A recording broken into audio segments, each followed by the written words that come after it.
Hi friends, कैसे हैं आप लोग। स्वागत है आप सभी का आपके अपने इस चैनल सुविज्ञा में। साथियों, हम तैयारी कर रहे हैं प्राथमिक शिक्षक पात्रता परीक्षा की और यहाँ पर एक बहुत बड़ी सीरीज चल रही है जिसमें लगभग 5-10 साल पुराने जितनी भी परीक्षाएं हुई हैं, सीटीईटी हुई और भी बहुत सारी जो प्रतियोगी परीक्षाएं हैं जहाँ पर संस्कृत की पेडागोजी पूछी गई थी, तो यहाँ पर 10 साल से ज़्यादा पुराने तक प्रश्नों को संकलित किया गया है। चूँकि ये श्रृंखला बहुत बड़ी है, ये वीडियो 82 नंबर का वीडियो होगा जिसमें 15, 20, 30, 40 ऐसे क्वेश्चन भी हैं कई वीडियोस में। तो एक बहुत बड़ा संकलन है और आप लोग इन वीडियोस को देखेंगे तो बहुत हद तक आपकी संस्कृत पेडागोजी कवर हो जाएगी। चलिए शुरू कर रहे हैं आज के इस वीडियो को। आप लोग टेलीग्राम ग्रुप सुविज्ञा से जुड़ें जहाँ पर आप लोग PDF डाउनलोड कर पाएंगे। बहुत सारी PDF हैं और आपको बहुत सारे मैसेज आप ऊपर खिसका लें जिससे कि PDF नीचे हैं तो वो मिल जाएँ।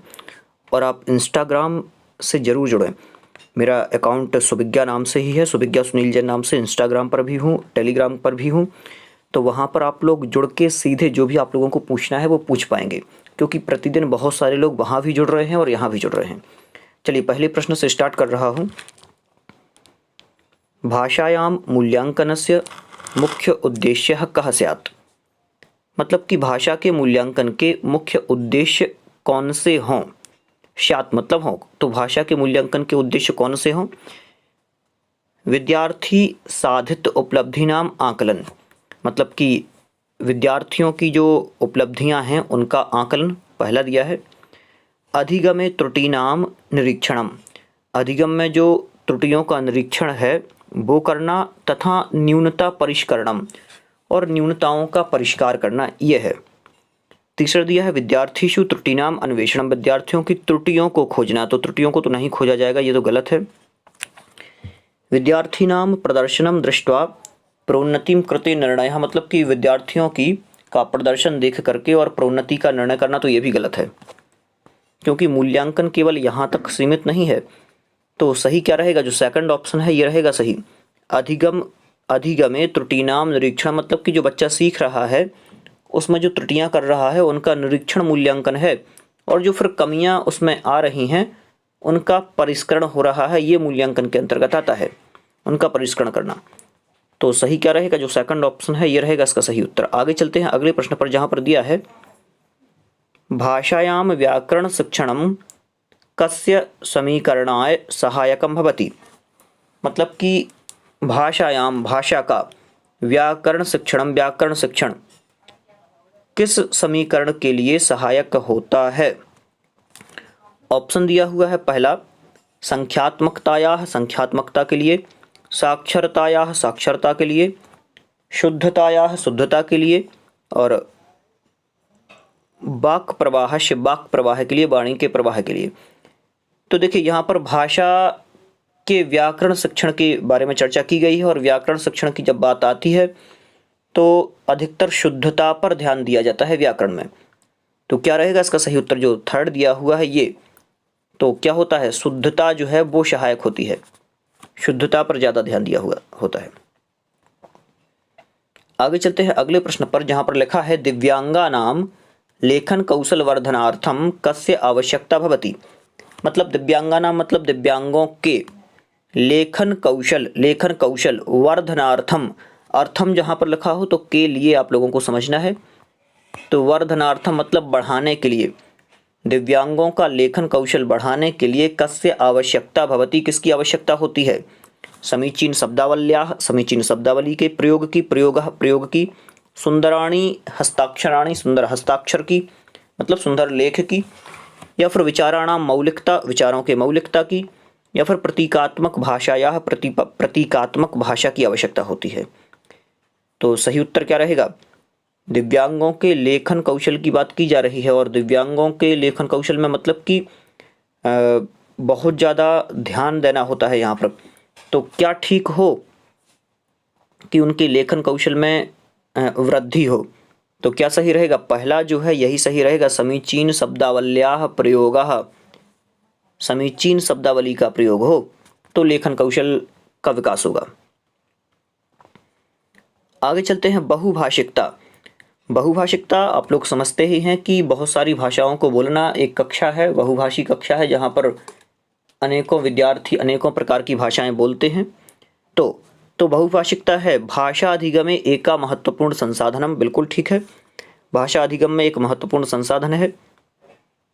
भाषा अधिगमे समस्या सृष्टिम करोति, बिल्कुल गलत है, भाषा अधिगम में समस्या को सर्जित नहीं करती है, वो नहीं बढ़ाती है। भाषा शिक्षण एका बाधा, भाषा शिक्षण में एक बाधा नहीं है ये। भाषा संसाधनानां कृते प्रमादकारी, तो ये भी नहीं है। सही उत्तर क्या रहेगा? भाषाधिगमे एकम महत्वपूर्णम साधनम, मतलब कि भाषा अधिगम में ये एक महत्वपूर्ण साधन है, ये रहेगा इसका सही उत्तर। आगे चलते हैं अगले प्रश्न पर, जहां पर दिया हुआ है भाषायाः निरंतर समग्र मूल्यांकनार्थम कस्योपरि बलम देयम, मतलब कि भाषायाम मतलब भाषा के, निरंतर मतलब निरंतर, तो भाषा के निरंतर समग्र मूल्यांकन के लिए किसके ऊपर बल दिया जाता है, या फिर किसके ऊपर बल दिया जाए भाषा के निरंतर मूल्यांकन के लिए?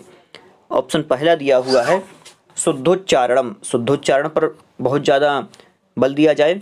विभिन्न संदर्भेषु भाषा प्रयोग सामर्थ्यम, विभिन्न संदर्भों में भाषा के प्रयोग का सामर्थ्य।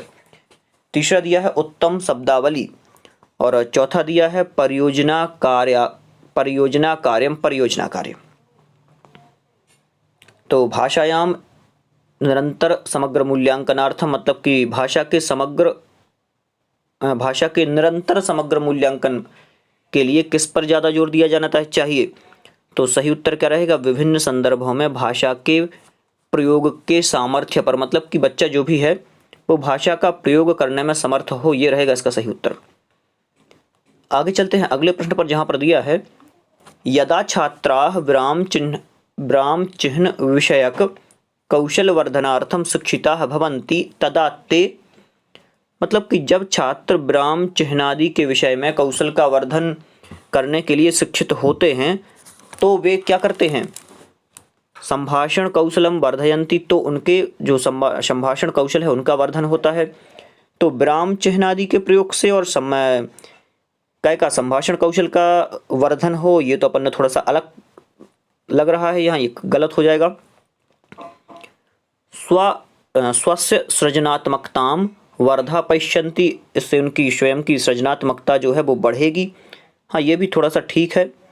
आगे चलते हैं स्वस्य अधिगम कौशलम सुदृढ़ करिष्यन्ति, अपने स्वयं का जो अधिगम कौशल है उसको दृढ़ करेंगे, ये ठीक है। लेखन शुद्धताम प्राप्स्यन्ति, लेखन कौशल की शुद्धता को प्राप्त करेंगे, बिल्कुल ठीक है, ये ज़्यादा सही लग रहा है अपन को। क्यों? क्योंकि ब्राह्म चिह्नादि लेखन का जो कौशल है, ब्राह्म चिह्नादि विषयक कौशल का जो वर्धन है, उससे लेखन शुद्धता ज़्यादा प्राप्त होगी, और यहाँ जो ऑप्शन दिए हुए हैं उनमें ये ज़्यादा सही है। आगे चलते हैं अगले प्रश्न पर, जहाँ पर दिया है निम्नलिखितेषु का वा पद्धति शिक्षण पद्धति उच्यते, मतलब कि निम्नलिखित में वो कौन सी पद्धति है जिसे शिक्षण पद्धति कहते हैं? तो क्या चयन पद्धति को शिक्षण पद्धति कहते हैं, या फिर रुचि पद्धति को कहते हैं, या फिर प्रेरणा पद्धति को, या फिर उपरोक्त सभी? बिल्कुल ठीक है, चयन पद्धति भी है, रुचि पद्धति भी है और प्रेरणा पद्धति भी है। तो उपर्युक्त सर्वमपि, मतलब उपर्युक्त सभी को, जो चारों के तीनों हैं, ये तीनों सही हैं, डी हो जाएगा सही उत्तर। आगे चलते हैं अगले प्रश्न पर, जहां पर दिया है अभिव्याप्य कक्षायाम भाषा शिक्षणे इयम एका समस्या, मतलब कि जो अभिव्यापक कक्षा होती है, अभिव्याप्य कक्षा होती है, उसमें भाषा शिक्षण में इस प्रकार की समस्या आती है। विद्यार्थी नाम योग्यता विषयक अक्षमता, विद्यार्थियों की योग्यता विषयक अक्षमता रहती है उसमें। विद्यार्थीषु परस्पर रुचि भेद, विद्यार्थियों में परस्पर रुचि भेद होता है। उपर्युक्त भाषाधिगम वातावरण अनुकूलतायाः अभावः या असमर्थ्यम, क्या करें फिर से एक बार देख लें। उपयुक्त भाषाधिगम वातावरण विकासानुकूलतायाः असामर्थ्यः, मतलब कि उपयुक्त भाषा अधिगम वातावरण के विकास के लिए अनुकूलता रहती है और असमर्थता रहती है, ये कह रहे हैं। या फिर उपयुक्ताधिगम सामग्रेः अभावः, मतलब कि जो अधिगम सामग्रियों की आवश्यकता है उनका अभाव होता है।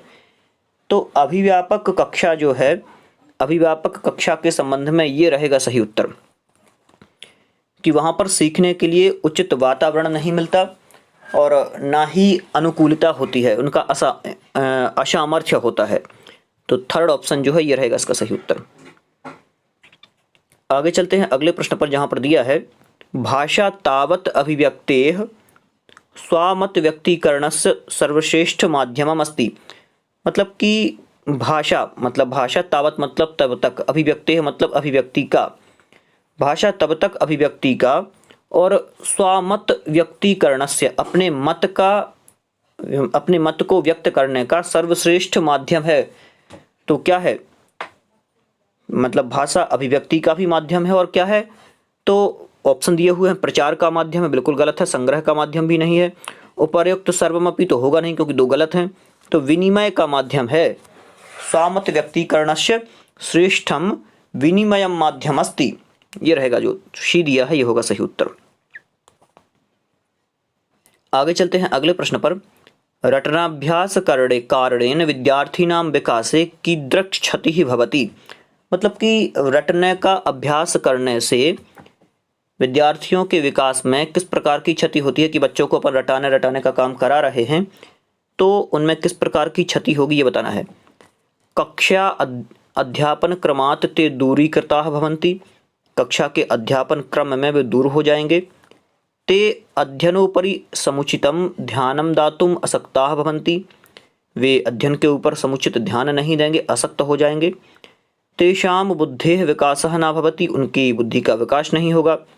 या फिर तेषां आत्मविश्वासः नष्टः भवति, उनका आत्मविश्वास जो है वो नष्ट हो जाएगा। क्या होगा इसका सही उत्तर। तो रटने के अभ्यास के बारे में कहा है कि जब बच्चे ज़्यादा रटेंगे तो क्या होगा, सही उत्तर रहेगा ये वाला बी। ते अध्ययनोपरि समुचितं ध्यानं न दातुम् असक्ताः भवन्ति। मतलब कि वो क्या करेंगे, अध्ययन के ऊपर ज़्यादा ध्यान नहीं देंगे, समझेंगे नहीं बात को, केवल याद करने पर ध्यान देंगे, ये रहेगा सही। आगे दिया हुआ है छात्राणां लेखन कौशलस्य आकलनार्थं शिक्षिकाः प्रमुखतया ध्यानं दद्यात्। मतलब कि छात्रों के लेखन कौशल के आकलन के लिए जो शिक्षिका है वो प्रमुख रूप से ध्यान देती है। कहाँ पर ध्यान दे, तो शुद्ध वर्तन्याम, शुद्ध वर्तनी पर ध्यान दे। व्याकरण दृष्टया शुद्ध वाक्य रचनायाम, व्याकरण की दृष्टि से शुद्ध वाक्य रचनाओं पर ध्यान दे। या फिर विचाराणाम अभिव्यक्तौ, विचारों की अभिव्यक्ति पर ध्यान दे। या फिर आलंकारिक भाषा प्रयोगस्य उपरि, आलंकारिक भाषा के प्रयोग पर ध्यान दे। तो सही उत्तर क्या रहेगा, सही उत्तर रहेगा विचाराणाम अभिव्यक्तौ, विचारों की अभिव्यक्ति पर ज़्यादा ध्यान दे। आगे चलते हैं अगले प्रश्न में दिया हुआ है भाषा दक्षतायाम के द्वे तत्वे सन्निविष्टे। मतलब कि भाषा दक्षता में कौन से दो तत्व सन्निविष्ट होते हैं। ऑप्शन पहला दिया है लिप्यंतरणम सुंदरम हस्ताक्षरम च, मतलब कि लिपि का अंतरण और सुंदर हस्ताक्षर। आगे दिया है शुद्धता धारा प्रवाह च, मतलब शुद्धता और धारा प्रवाह, दूसरा दिया हुआ है। तीसरा दिया है द्रुत पठन और क्रम वीक्षण, जल्दी जल्दी पढ़ना और क्रम को देखना, तीसरा दिया है। योग्यम उच्चारणम गंभीर पठनम च, योग्य उच्चारण और गंभीर पठन। तो सही उत्तर क्या रहेगा, कौन से दो तत्व जो हैं वो समाहित होने चाहिए भाषा दक्षता में। सही उत्तर रहेगा द्रुत पठन और क्रम वीक्षण, ये वाला थर्ड ऑप्शन जो है सी, ये रहेगा इसका सही उत्तर। आगे चलते हैं अगले प्रश्न पर, जहां पर दिया है समविभाग। देखिए समविभाग की चर्चा की जा रही है। समविभाग जिसे पोर्टफोलियो भी अपन लोग कहते हैं, आप लोगों ने सुना होगा। तो इसके विषय में का उक्ति समीचीना, पोर्टफोलियो के विषय में कौन सी युक्ति समीचीन है ये बता। ऑप्शन पहला दिया है छात्राणाम कृतीनाम संग्रहः ताः सुरक्षिताः स्थापनम एकस्य प्रमुख प्रयोजनम। मतलब कि छात्रों की जो कृतियां हैं जो उसने किया हुआ है उनका संग्रह और उनको सुरक्षित स्थापन करना एक प्रयोजन है इसका, ठीक पहला। दूसरा दिया हुआ है एतेन शिक्षकस्य समयस्य संचयः भवति अपि च छात्राः कार्यरताः तिष्ठन्ति। मतलब कि संविभाग को उन्होंने अलग से ये पॉइंट दे दिया कि एतेन, इसके द्वारा शिक्षक के समय का संचय होता है और छात्र भी कार्यरत होकर बैठते हैं, तो ये तो बिल्कुल गलत है, क्योंकि पोर्टफोलियो में आप लोगों को पता ही है कि बच्चे का पूरा रिकॉर्ड रखा जाता है, बच्चे ने क्या किया है। एतेन छात्रस्य क्रमशः प्रगति विषये शिक्षकस्य बोधे सहायता भवति। एतेन छात्रस्य क्रमशः, इसमें छात्र क्रमशः प्रगति विषये, उनकी प्रगति के विषय में शिक्षकस्य बोधे, शिक्षक के बोध में सहायक होते हैं। आगे दिया है एतेन लेखनाभ्यास वर्धते, इससे लेखन का अभ्यास बढ़ता है, ये भी गलत हो जाएगा।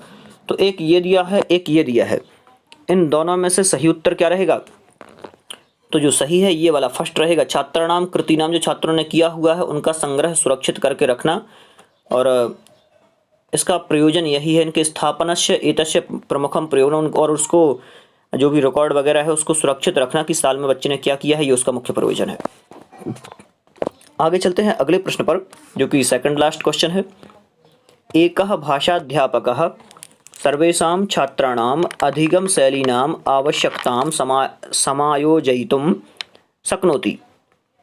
मतलब कि एक भाषा अध्यापक सभी छात्रों में, सर्वेषां छात्राणाम, सभी छात्रों को अधिगम शैली की आवश्यकता को समायोजयितुम, समायोजित करने के लिए, समायोजयितुम शक्नोति मतलब समायोजित कर सकता है।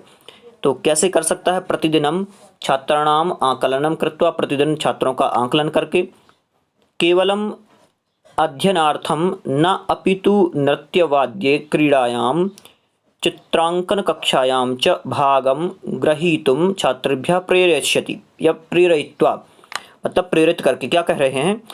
वो केवल अध्ययन के लिए ही नहीं, मतलब कि अध्ययन के लिए ही नहीं, वह बच्चे में क्या करे? क्रीड़ा, वाद्य, चित्रांकन की कक्षा में भी क्या करे? उनको भाग लेने के लिए प्रेरित करे। भाग गृहीतुम छात्रेभ्यः प्रेरयित्वा, प्रेरित करके समायोजित कर सकता है। आगे विभिन्न शिक्षण विधीनां पद्धतीनां च प्रयोगं कृत्वा विभिन्न छात्राणां आवश्यकतानुसारं विभिन्न आकलनोपायई, मतलब कि विभिन्न शिक्षण विधियों का, पद्धतियों का प्रयोग करके छात्रों को आवश्यकतानुसार उनका वो करे, मतलब कि आकलन के उपाय करे। तीसरा आगे कह रहे हैं प्रत्येक शब्दम पठित्वा, प्रत्येक शब्द को पढ़ करके, अनुवादम कृत्वा, अनुवाद करके, अनंतरम च और बाद में क्या करे? पाठस्य पुनरावृत्ति कृत्वा, पाठ की पुनरावृत्ति करके। तो सही उत्तर क्या रहेगा? कि एक भाषा अध्यापक जो है वो सभी छात्रों में अधिगम शैली को आवश्यकता के अनुसार समायोजित कर सकता है। तो कैसे कर सकता है? वो केवल अध्ययन के लिए नहीं, अपितु नृत्य, वाद्य, क्रीड़ा और चित्रांकन, मतलब कि नृत्य की कक्षा है, वाद्य की कक्षा है क्रीड़ा के लिए, और चित्रांकन की कक्षा है, इन सभी में भाग लेने के लिए उसे प्रेरित करके कर सकता है। तो प्रेरित करके समायोजित कर सकता है। अंतिम प्रश्न है, आसान प्रश्न है, इसका उत्तर आप लोग भी दे सकते हैं। भारतस्य संविधानस्य अष्टम्यां सूच्याः वर्तमान काले कति भाषाः विद्यन्ते। मतलब कि जो भारत है, भारत के संविधान की अष्टम सूची है, उसमें वर्तमान में कितनी भाषाएं हैं ये आपको बताना है। तो सही उत्तर क्या रहेगा आप लोगों को बताना है। मैं बता दूं क्या? चलिए मैं ही बता देता हूं, 22 भाषाएं हैं, क्योंकि उत्तर आप लोगों को वह है किम विद्यार्थीषु सृजनशीलतां प्रोत्साहिष्यति। मतलब कि किस प्रकार से विद्यार्थियों को या फिर विद्यार्थियों में सृजनशीलता के लिए प्रोत्साहित किया जाएगा। कि मतलब होता है क्या? विद्यार्थीषु मतलब विद्यार्थियों में, सृजनशीलता मतलब सृजनशीलता को, प्रोत्साहिष्यति मतलब प्रोत्साहित किया जाएगा। तो किस प्रकार विद्यार्थियों में सृजनशीलता को प्रोत्साहित किया जाएगा?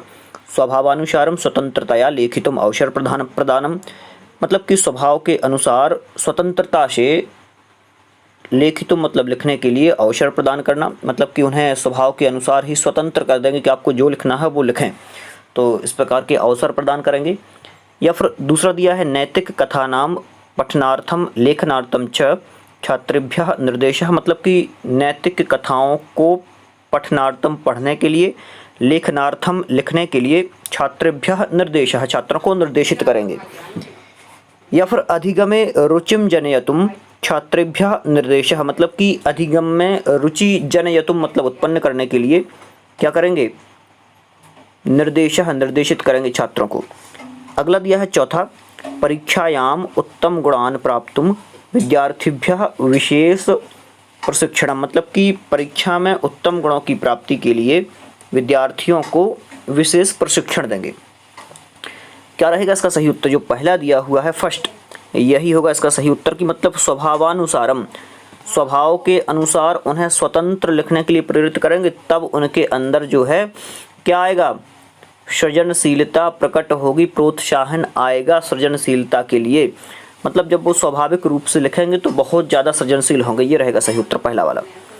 चलिए आगे चलते हैं अगले प्रश्न पर, जहाँ पर दिया हुआ है भाषा परीक्षायाम उत्तराणि दृष्ट्वा षष्ठ कक्षायाः शिक्षिका अवगच्छति यत् छात्राणां प्रदर्शनं समीचीनं नास्ति, अनन्तरं सा अन्यस्याः परीक्षायाः रचनां कृत्वा तां नियोजयति, एवं प्रकार परीक्षा कथ्यते मतलब कि इस प्रकार की परीक्षा को कहा जाता है। अब प्रश्न समझ लेते हैं कि भाषा परीक्षायाम, भाषा की परीक्षा में उत्तराणि दृष्ट्वा उत्तर देख करके, षष्ठ कक्षायाः छठवीं कक्षा की शिक्षिका मतलब शिक्षिका, अवगच्छति, अवगच्छति मतलब आती है, ठीक है, यत् छात्राणां प्रदर्शनम समीचीनम नास्ति जिससे कि छात्रों का प्रदर्शन समीचीन नहीं है।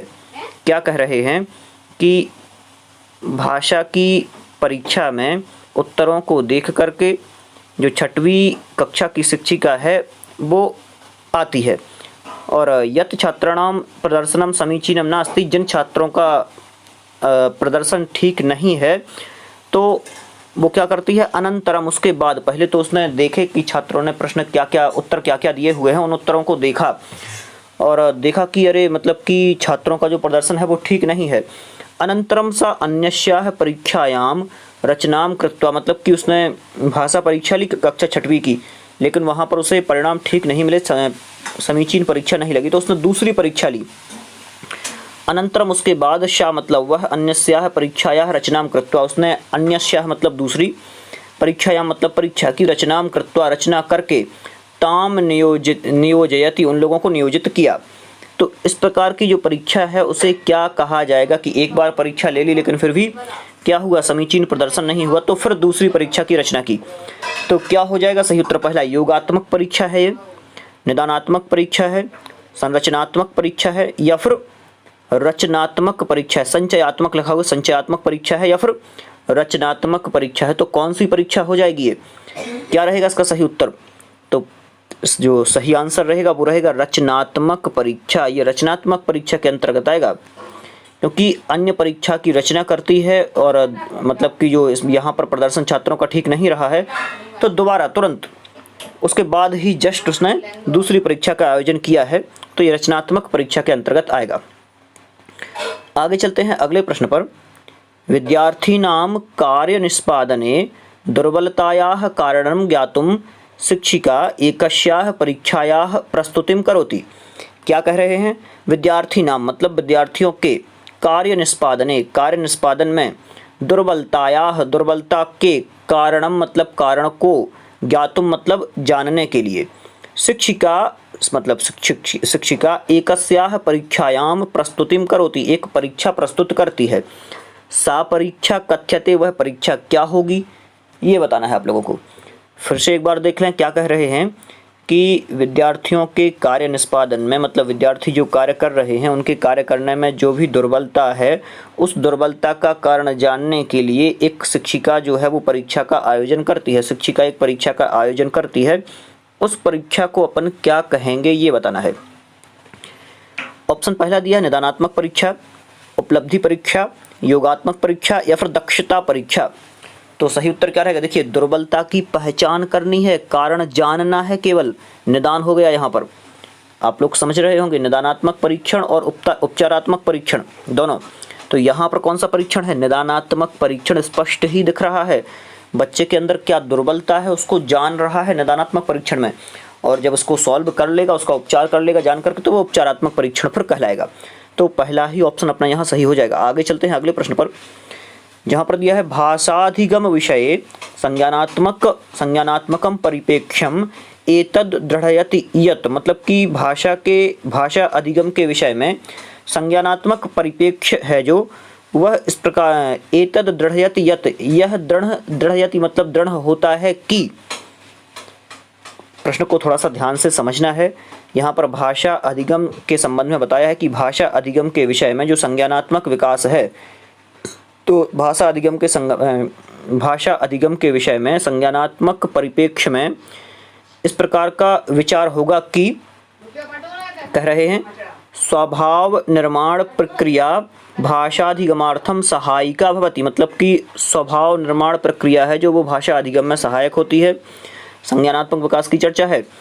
आगे संवादानां कंठस्थीकरणार्थम पुनः पुनः आवृत्त्यार्थम च शिक्षकः प्रोत्साहयेत्, मतलब कि संवादानां कंठस्थीकरणार्थम, संवादों का कंठस्थीकरण करने के लिए, पुनः पुनः आवृत्त्यार्थम, आवृत्ति के लिए क्या करेगा, जो शिक्षक है वो प्रोत्साहित करे।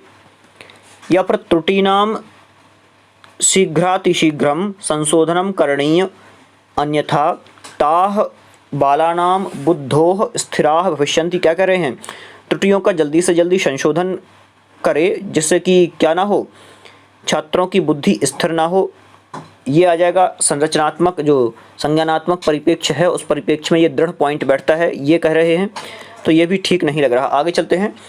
भाषाधिगम प्रक्रियायाम अशुद्धयः सहजता भवन्ति। हाँ, ये ठीक लग रहा कि भाषा अधिगम की जो प्रक्रिया है, भाषा अधिगम की प्रक्रिया में जो अशुद्धियाँ हैं वो सहज होती हैं।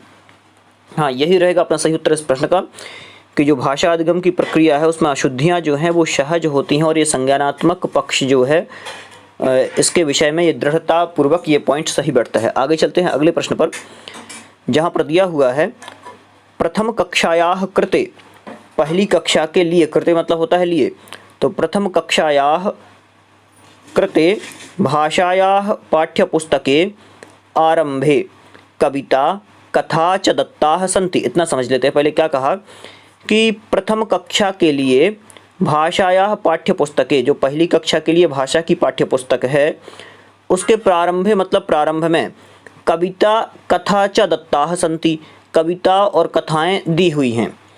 अनंतरम च अक्षराणाम लेखनम, अनंतरम मतलब उसके बाद, अक्षराणाम मतलब अक्षरों का लेखनम मतलब लेखन है। तो पहले कविताएं और कहानियां दी हुई हैं, उसके बाद अक्षरों का लेखन है। तो एवं तत्पुस्तकम काम प्रणालीम अनुसरति, तो इस प्रकार से वह जो पुस्तक है वो किस प्रणाली का अनुसरण कर रही है ये आपको बताना है। पहला ऑप्शन दिया है अनुशासनात्मक प्रणाली, अनुशासनात्मक प्रणाली का अनुकरण कर रही है, अनुसरण कर रही है। या फिर पाठ्यचर्या रूप प्रणाली, पाठ्यचर्या रूप प्रणाली का अनुसरण कर रही है जिसे वर्क अप्रोच कहते हैं। या फिर ऊर्ध्वगामी प्रणाली का कर रही है, या फिर अधोगामी प्रणाली का। क्या रहेगा सही उत्तर इसका कि प्रथम कक्षा के लिए भाषा की जो पाठ्य पुस्तक है उसके प्रारंभ में तो कविताएं और कहानियां दी हुई होती हैं, उसके बाद दिए हुए होते हैं अक्षरों का लेखन, अक्षर दिए हुए होते हैं लिखने के लिए, या फिर अक्षर लेख दिया हुआ होता है। तो इस प्रकार की जो पुस्तक है वो कौन सी प्रणाली का अवगमन कर रही है ये आपको बताना है। तो सही उत्तर क्या रहेगा, ध्यान से पहले प्रश्न को समझना है और बाद में उत्तर देने की कोशिश करना है। आप लोग भी उत्तर दिया करें कमेंट में, कोई दिक्कत नहीं, मैं थोड़ा सा टाइम दे देता हूँ आप लोगों को। जब तक मैं क्वेश्चन पढ़ता हूँ उतने टाइम में आप लोग स्वयं क्वेश्चन पढ़ने की कोशिश किया कर, क्योंकि मैं भी कभी कभी गलत पढ़ सकता हूँ, क्वेश्चन को अलग ढंग से समझा सकता हूँ, क्योंकि मैं भी पहली बार ही ये पढ़ रहा होता हूँ। तो किसी भी प्रकार से कोई प्रॉब्लम हो तो आप लोग कमेंट में ज़रूर बताएं, क्योंकि गलत अपन को नहीं सीखना है, जो आपको समझ में आता है। यदि मुझे आपको लगता है कि मैं कुछ गलत बोल रहा हूँ तो आप लोग भी बता सकते हैं, क्योंकि मैंने आप लोगों के साथ ही तैयारी की है वर्ग 1 की, और आपके साथ ही ये चैनल स्टार्ट किया था। आप सब लोगों का बहुत बड़ा सहयोग रहा है इस चैनल को स्टार्ट कराने में। चलिए, क्या रहेगा इसका सही उत्तर, तो इसका जो सही आंसर रहेगा डी, अधोगामी प्रणालीम। ये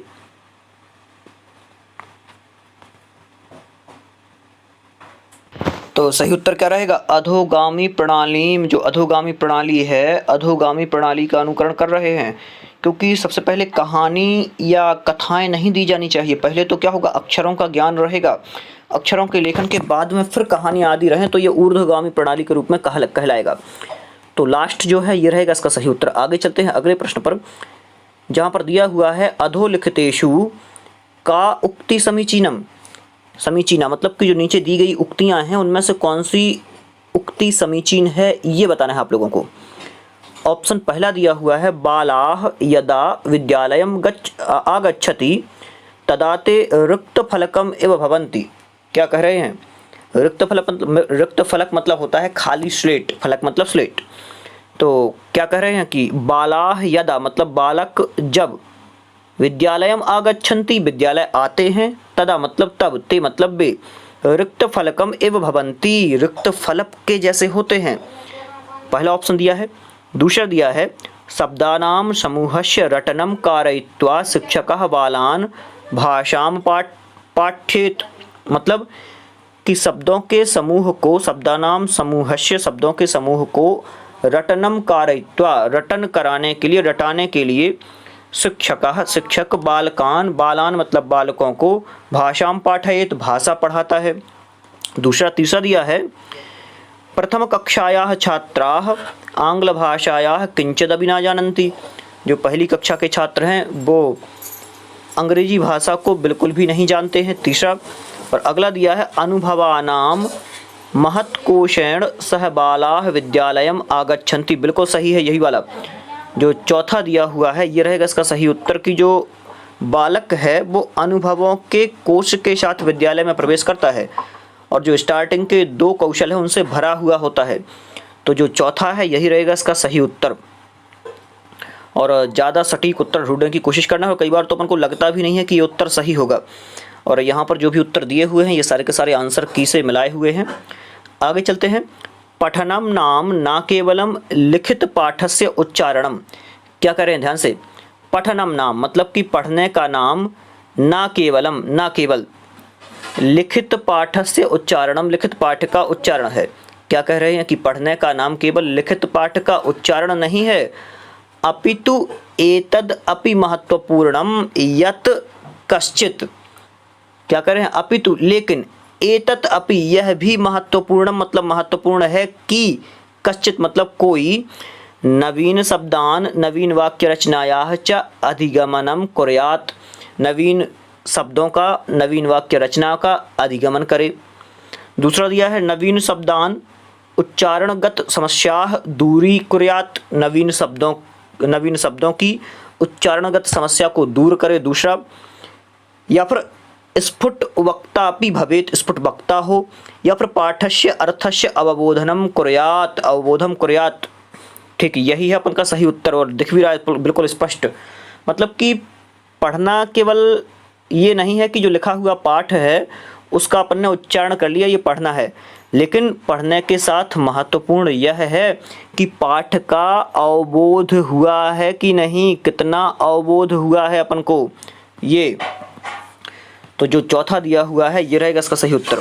और आप लोग ये वीडियो अपने मित्रों को ज़रूर शेयर करें जिससे उनके पास भी पहुंच जाए। और बहुत ही महत्वपूर्ण प्रश्नों का संग्रह अपने इस चैनल पर है। जितने भी आपके व्हाट्सएप ग्रुप हैं, फेसबुक ग्रुप है, उनमें ये ज़रूर शेयर करें। और देखिए यहाँ भी अभी शायद एक नोटिफिकेशन आपको ऊपर दिख रही होगी, किसी की अभी आई होगी। इस पर क्या कहते हैं, इंस्टाग्राम पर कई लोग जुड़ रहे हैं। तो आप लोग भी जुड़ें वहाँ पर, जो भी आप लोगों को पूछना हो, क्योंकि मैं कोशिश यही करता हूँ कि अधिकतर टाइम आप लोगों को दूँ। अभी बिल्कुल से फ्री हूँ। वर्ग 1 की काउंसलिंग पर रोक लगी हुई है, मतलब कि रोक तो लगी हुई नहीं ना कहें, ये कहा है कि कोरोना की वजह से रोक दिया है। तो बिल्कुल हम लोग फ्री हैं घर पे, तो पूरा टाइम आप लोगों के लिए देने की कोशिश करेंगे। आगे चलते हैं अगले प्रश्न पर। लेखन विषयकः व्यतिक्रमः कथ्यते। मतलब कि लेखन विषयकः, लेखन के विषय में जो व्यतिक्रम है, मतलब कि जो बुराई है या फिर ये कहें बीमारी है, कथ्यते मतलब कही जाती है। तो यहाँ पर लेखन के विषय में पूछ ली है। तो लेखन के विषय में जो बीमारी है उसे क्या कहते हैं ये बताना है आप लोगों को। डिस्कैलकुलिया कहते हैं क्या, डिस्फोरिया कहते हैं क्या? डिस्फोरिया तो बिल्कुल ही नहीं कहते हैं। डिसलेक्सिया तो दूसरी वाली है, ये लेखन वाली नहीं है, तो पठन वाली है डिसलेक्सिया। डिस्ग्राफिया कहेंगे। हाँ, क्या रहेगा सही उत्तर? डिस्ग्राफिया जो है ये होगा इसका सही उत्तर, लेखन विषयक जो व्यतिक्रम है। आगे चलते हैं अगले प्रश्न पर, जहाँ पर दिया है कश्चिद विषयमधिकृत्य स्वतंत्रतया लेखितुं चतुर्थकक्षायाः छात्रान् शिक्षकः नियोजयितुं शक्नोति यदि सः विषयः सम्बद्धः अस्ति तत्किं। बताना है आप लोगों को, मतलब कि कश्चित विषयम् अधिकृत्य, कोई विषय ले करके, अधिकृत्य मतलब ले करके, स्वतंत्रतया स्वतंत्र रूप से, लेखितुं मतलब लेखन करने के लिए, चतुर्थ कक्षायाः चौथी कक्षा के, छात्रान मतलब छात्र को, शिक्षकः शिक्षक, नियोजयितुं शक्नोति मतलब कि लगाता है, शिक्षक क्या करता है, कोई विषय अधिकृत करके, कोई विषय ले करके और स्वतंत्र रूप से लिखने के लिए कक्षा चौथी के छात्र को शिक्षक क्या करता है, लगा देता है। तो यदि सह विषयः सम्बद्धः अस्ति, तो वह विषय संबद्ध है, ऑप्शन दिए हुए हैं, वैयक्तिक जीवनेन, वैयक्तिक जीवन से संबंधित है, वातावरण समस्या भी, वातावरण की समस्या से संबंधित है, या फिर संबद्ध है, या फिर सामाजिक समस्या भी, सामाजिक समस्याओं से संबद्ध है, या फिर राष्ट्रीय राष्ट्रीय एकता से संबंधित है। तो क्या रहेगा सही उत्तर? तो सही उत्तर रहेगा सामाजिक समस्या भी, सामाजिक समस्या से संबंधित। एक बार पहले प्रश्न ध्यान से समझना, थोड़ा सा प्रश्न मैंने शायद बोलने में गड़बड़ तो नहीं की। तो यहाँ जो ये कह रहे हैं कि तो वो कौन से विषय से संबंधित टॉपिक बच्चों को लिखने के लिए दे सकता है, ये कहें साधारण भाषा में, मतलब कि कोई विषय आधारित करके स्वतंत्र रूप से लिखने के लिए चौथी कक्षा के छात्रों को शिक्षक प्रेरित करता है या फिर लगाता है लिखने के लिए। तो यदि सह विषयः सम्बद्धः अस्ति, तो यदि वो विषय देना चाहे तो कौन सा विषय उससे संबंधित होगा कि वो स्वतंत्र रूप से लिखने के लिए देगा? तो सामाजिक समस्या भी, ये रहेगा सही उत्तर, सामाजिक समस्याओं का। आगे चलते हैं। बालः स्वाभाविकतया तस्य प्रथमां भाषां, क्या कर रहे हैं, अधिग्रहणम करोति, मतलब कि जो बालक है वो स्वाभाविक रूप से उसकी पहली भाषा को क्या करते हैं, अधिग्रहण करते हैं, मतलब कि ग्रहण कर लेते हैं, या फिर पुनर्वलनम करोति, पुनर्वलन करते हैं, या फिर अधिगच्छति ग्रहण कर लेते हैं, या फिर अनुकरोति अनुकरण करते हैं। तो जो बालक होते हैं वो स्वाभाविकतया मतलब जो स्वाभाविक रूप से क्या करते हैं, अपनी पहली भाषा है, प्रथम भाषा, उसका अनुकरण करते हैं, ये रहेगा इसका सही उत्तर। आगे चलते हैं अगले प्रश्न पर, जहां पर दिया है भाषायाः अधिग्रहण विषये का उक्ति समीचीनम। देखिए अधिग्रहण की चर्चा है, तो ये कई बार प्रश्न आ चुके हैं अधिग्रहण से संबंधित, लेकिन यहाँ प्रश्न थोड़े से हटके हैं। देख लेते हैं। भाषायाः अधिग्रहण विषये का उक्ति समीचीना, भाषा के अधिग्रहण के विषय में कौन सी उक्ति जो है वो समीचीन है। पहला दिया है प्रत्येक बालकस्य भाषाधिग्रहण जन्मजात शक्ति अस्ति, मतलब कि प्रत्येक बालक जो है, बालक के अंदर भाषा अधिग्रहण की शक्ति जन्मजात होती है। ये चॉम्स्की महोदय का कथन है, आप लोगों को पता होगा, चॉम्स्की महोदय का कथन है।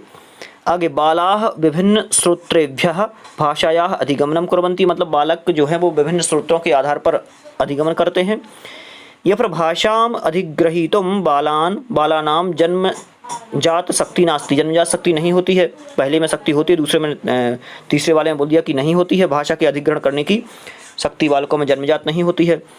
यदा बाला विद्यालयम आगच्छन्ति, जब बालक विद्यालय आते हैं, यदा मतलब होता है जब, बाला मतलब बालक, विद्यालय मतलब विद्यालय, आगच्छन्ति मतलब आते हैं। तदा ते भाषा अधिगमनम कुर्वन्ति, तदा मतलब तब, ते मतलब वे, भाषा है मतलब भाषा का, अधिगमनम मतलब अधिगमन, कुर्वन्ति मतलब करते हैं। तो क्या कह रहे हैं कि यदा जब बालक विद्यालय आते हैं तभी वो भाषा का अधिगमन करने लगते हैं। तो क्या होगा सही उत्तर? भाषा अधिग्रहण के विषय में जो चर्चा आती है तो पहला ही ऑप्शन सही रहेगा। चॉम्स्की महोदय का कथन है कि प्रत्येक बालकस्य अधिग्रहणस्य जन्मजात शक्ति अस्ति, अधिग्रहण की तो जन्मजात शक्ति है उनके अंदर। आगे चलते हैं।